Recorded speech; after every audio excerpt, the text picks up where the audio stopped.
Hi, hello, good evening. Welcome to rocking Rani channel. Welcome to standup comedy. నాకు ఒక women's organisation వాళ్ళు ఏం చేసినారంటే, ఒక 20 ఉమెన్ని ఇంటర్వ్యూ చేయమని ఒక టాస్క్ అప్పచెప్పింది. Okay, it's very very good opportunity అని నేను ఓకే చేసి అందరినీ ఇంటర్వ్యూ చేస్తున్నాను. దాంట్లో 20 ఇంటర్వ్యూస్లో 19 ఉమెన్ ఇంటర్వ్యూస్ మంచిగా జరిగిపోయింది సాఫీగా. వాళ్ళ హాబీస్ ఏంటి, వాళ్ళ కష్టాలు ఏంటి, వాళ్ళు ఏమనుకుంటున్నారు, ఇవన్నీ they told me very clearly. బాగున్నాయి, మంచిగా అనిపించింది. దాంట్లో ఒక్కటే ఒక ఉమెన్ అంత సైకోగా మాట్లాడుతుందంటే ఇంకా చెప్తాను, చూడండి, వినండి.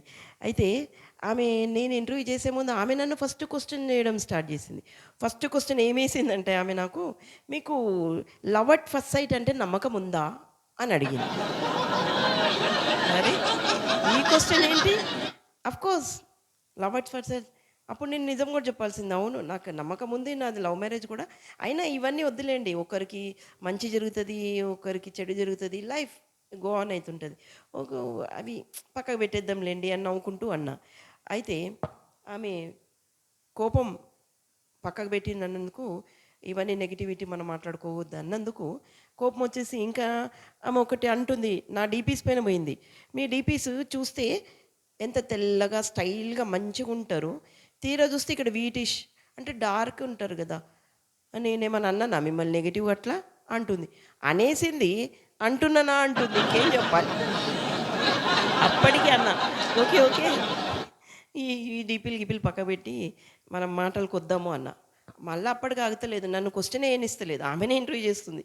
మళ్ళీ అడుగుతుంది, నీకు దునియా అంటే ఎట్లా అనిపిస్తుంది, ఈ దునియా, ఈ సమాజం అంటే నీకు ఎట్లా అనిపిస్తుంది అని అడిగింది. నేనన్నా, నాకు మంచిగా అనిపిస్తుంది. అదే తప్పేం లేదు, మంచిగానే ఉంది, నేను ఐఎమ్ హ్యాపీ, నాకు సొసైటీతో ఏ బాధ లేదు అని. అంటే ఓహో, నీకేం లేదు, ఎందుకంటే నీకు ఒక గవర్నమెంట్ జాబ్ ఉంది, మంచి హస్బెండ్ ఉన్నాడు, బిజినెస్ మ్యాన్, ఒకటే పిల్ల, అన్నీ బాగున్నాయి, అన్నీ పాజిటివ్గా ఉన్నాయి నీ లైఫ్లో, అందుకే నీకు మంచిగా అనిపిస్తుందేమో మేడం మీకు. ఓ, నేను అదన్నీ వద్దులేండి, ఇప్పుడు అంత ఫ్రస్ట్రేషన్ ఎందుకు. సరే, మీరు ఫ్రస్ట్రేషన్లో ఉన్నట్టున్నారు, మిమ్మల్ని కూల్ చేస్తా. ఫస్ట్ మీకు ఒక కూల్ డ్రింక్ తెప్పిస్తా, ముందు కూల్ డ్రింక్ తాగండి.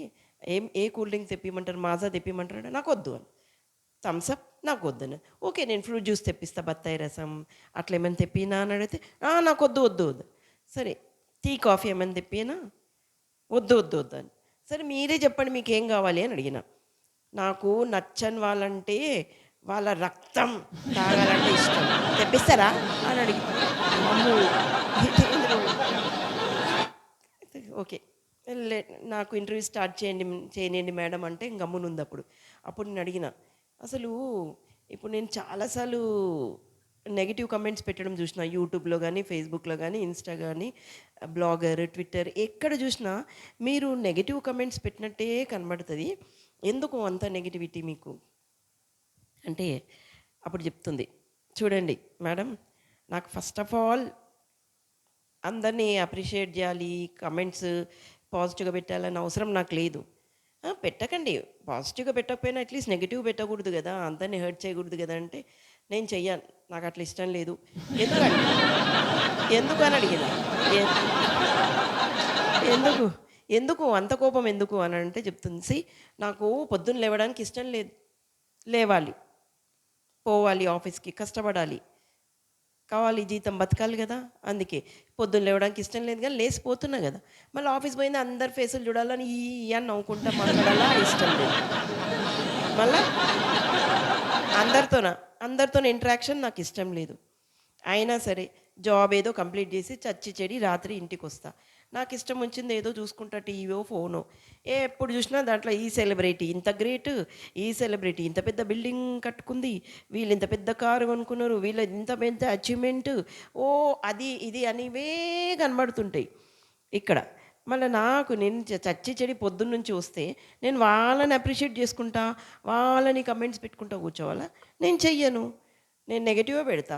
వాళ్ళన్నీ అబద్ధాలు చెప్తున్నారు, కరప్టెడ్, వాళ్ళు ఎట్లా సంపాదించుకుని ఇవన్నీ కష్టపడుతుంది, అంత కరప్షన్. అట్లెట్లా జడ్జి చేస్తారు, అట్లెట్లా జడ్జి చేస్తారు, వాళ్ళు కరప్షన్ ఎట్లా అయిండొచ్చు, కష్టపడి సంపాదించుకొని చేసిండొచ్చు కదా అని అంటే అంటది, కష్టపడి కష్టం. మరి నేను గూడా రోజంతా కష్టపడుతున్నా గదా! మళ్ళీ నాకెందుకు ఏమీ లేవు? మామూలు జిందగీ ఎందుకుంది నాకు? మరి మామూలు లైఫ్ ఎందుకుంది? నేను కష్టపడుతున్నా గదా మరి అని అడిగింది. అందుకే పబ్లిక్ ఫీలింగ్స్‌ని, వాళ్ళని ఇష్టాలని, అంత ఫిదా అయిపోయి మాట్లాడిపోయి నీకిష్టం లేదు. I don't care. I don't like అని జెప్పేసింది. ఎందుకంటే ఆమె మూడ్ ఖరాబ్ చేయొద్దంట అట్లాంటి వాటికి. అట్లా అని చెప్పింది. నేనన్నా ఇదంతా వద్దు పీస్‌ఫుల్‌గా దేవుడికి మొక్కి, దేవుడికి గ్రాటిట్యూడ్ చూపిస్తే మీకు మంచి చేస్తాడు గదా! మీకు అన్నీ మంచే జరుగుతాయి గదా! కనీసం దేవుడిని మొక్కి మెంటల్ పీస్ తెచ్చుకొని పీస్‌ఫుల్‌గా ఉండి, సో, ఇట్లా గ్రాటిట్యూడ్ చూపిస్తూ పోండి నా అడ్వైస్ ప్రకారం అని చెప్పిన. ఓహ్! గ్రాటిట్యూడ్ దేవుడికి మొక్కాలి. అంటే ఇప్పుడు దాకున్న కష్టాలు సరిపోవు నాకు. ఇంకా కష్టాలు రావాలని దేవుడికి మొక్కాలా నేను? సో, ఎక్కడ చెప్పినా ఆమె సైకో థింకింగ్‌కి ఎండ్ లేకుండా చెప్తూనే ఉంది. సో, మళ్ళా అంటుంది, "ఇదో మేడం నెగెటివ్, నెగెటివ్ ఉండకు, పాజిటివ్ ఉండు, దేవుడికి మొక్కు, అది చెయ్యి, ఇది చెయ్యి" అని చెప్తున్నావు. నా లోపట తప్పులన్నీ పడుతున్నావు. నువ్వు నెగెటివ్ లేవా? మరి నా నెగెటివ్ థింగ్స్ చెప్పడానికి నేనేంటో మంచి, నేనేంటో చెడు నీకు అన్నీ తెలుసా నా గురించి? మరి నువ్వు నెగెటివ్ చేస్తలేవా నాతోని? నేనన్నా, "మేడం ఇది నాది కన్‌స్ట్రక్టివ్ క్రిటిసిజం, పాజిటివ్ క్రిటిసిజం అంటారు. ఎనీహౌ మీకు హర్ట్ చేస్తే సారీ. అదొద్దు వేరే క్వెషన్ అడుగుతాను. మీరు ఎప్పుడైనా ఎవరినైనా లవ్ చేసిండ్రా అని అడిగి. అయితే ఇమ్మీడియేట్‌గా అనింది తను. ఆహా! నేను లవ్ చేసిన. అమ్మ అనుకున్నా ఒక్క పాజిటివ్ ఆన్సర్ అయినా దొరుకుతుందని. నేను లవ్ చేసిన మా ఫాదర్‌ని ఎందుకంటే ఆయన ఊర్లో ఉన్న ప్రాపర్టీ అంతా నా పేరు పైన రాసిండు. అందుకనే నేను చాలా లవ్ చేసినాను. అప్పుడు లవ్ చేసినాను. సరే. నీకు ఇంకేమన్నా నువ్వు లైక్ చేస్తావా? లైక్ మీ చుట్టాలు, అత్త, మామ, అక్క, చెల్లెలు, కజిన్స్ చాలామంది ఉంటారు కదా! దాంట్లో ఎవరినన్నా నువ్వు లైక్ చేస్తావా? లైక్ చేస్తారా మీరు? అని అడిగితే నాకా? నాకు ఎవరిని లైక్ చేసేది ఇష్టం ఉండదు. నాకు ఒకటే రిలేషన్ ఇష్టం. అది దూరం పెట్టే రిలేషన్ అయితేనే ఇష్టం. నాకు ఏ రిలేషన్‌షిప్ ఇంకా పడవు. నాకు ఇష్టం లేదు అని. ఇం ఇంకా అనింది. అట్లా అట్లంటే ఎట్లా? సొసైటీలో ఉన్నందుకు మనం బతకాలి గదా! మీకు ఒక లైఫ్ ఉంది సొసైటీలో. అలాంగ్ విత్ సొసైటీ మనం నడవాలి గదా మేడం! మీరు అట్లెట్లా మాట్లాడతారు? అట్లా మాట్లాడకూడదు గదంటే, ఓహో! మళ్ళా అదా? నేనేమి ఇష్టంతో నన్ను పుట్టియమని మా అమ్మ నన్ను అడగలేదు. ఈ భూమి మీద నేను వస్తాను దేవుడిని అడగలేదు. నన్ను ఎందుకు పుట్టించిండ్రు? మా పేరెంట్స్.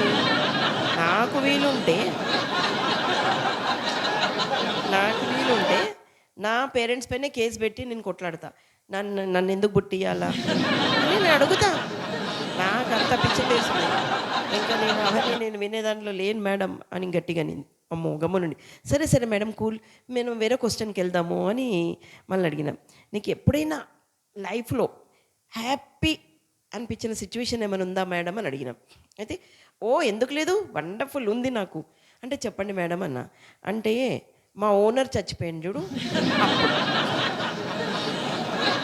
ఓనర్ ఓ ఓనర్ చచ్చిపోయినప్పుడు ఐ ఫెల్ట్ వెరీ హ్యాపీ అని అనింది. అయితే నేనన్నా, "ఎందుకు అంత హ్యాపీ ఎందుకు ఓనర్ చచ్చిపోయినప్పుడు" అంటే, "ఓనర్ ఎప్పుడు నాతోని ఇంటర్ఫియర్ అయితుంటాడు నా లైఫ్‌ల. నువ్వు తిన్నవా, తాగినవా, చేసినవా అనుకుంటూ ఇంటర్ఫియర్ అయితా ఉంటాడు.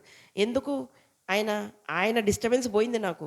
సో, నేను మస్తు ఖుషి అయినా. నాకు చాలా హ్యాపీ అనిపించింది ఆయన చచ్చిపోయినందుకు."